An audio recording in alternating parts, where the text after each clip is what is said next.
చంద్రబాబు నాయుడు తన స్వలాభం కోసం పవిత్రమైన తిరుపతి లడ్డు మీద నింద వేసి ఈ రోజు శ్రీవారి భక్తులందరి మనోభిప్రాయాల్ని దెబ్బతీశాడు.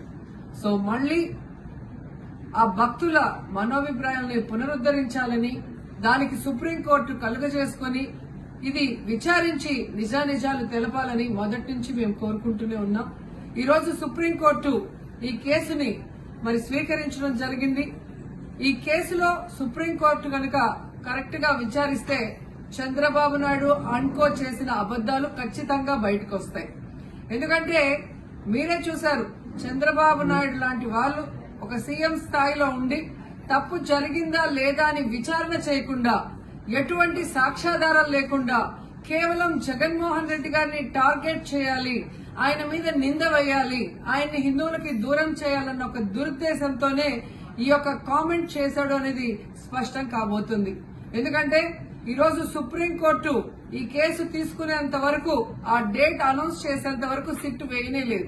అంటే ఉన్నత స్థాయి విచారణ ఎక్కొట్టాలి, ఉన్నత స్థాయి విచారణ జరిగితే తాను చెప్పిన అబద్దం బయటపడుతుందన్న భయంతో సిట్ ని హడావిడిగా ఏర్పాటు చేయడం మనందరం కూడా గమనించాలి.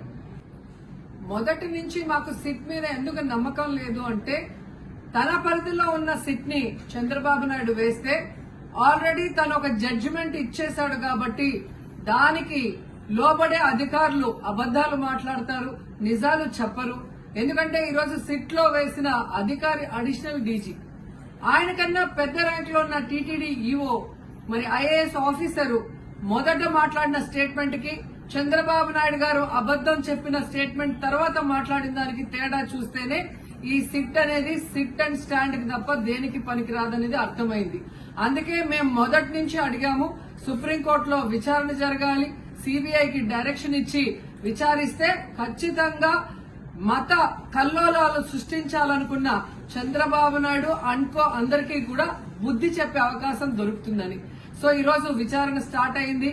దీన్ని సిబిఐకి అప్పచెప్పి సిట్టింగ్ జడ్జి పర్యవేక్షణలో విచారణ జరిగితే ఖచ్చితంగా హిందువుల మనోభిప్రాయాల్ని గౌరవించిన వాళ్ళమవుతాం, పునరుద్దరించిన వాళ్ళమవుతాం.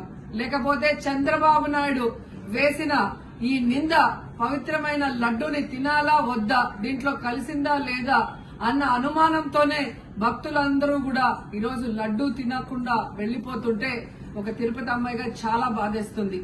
ఈ రోజే అలగర్ కోయిల్ మదురై దగ్గర దక్షిణ తిరుమల చాలా పవిత్రమైన టెంపుల్, ఇక్కడ భగవంతుడిని కోరుకున్నాను.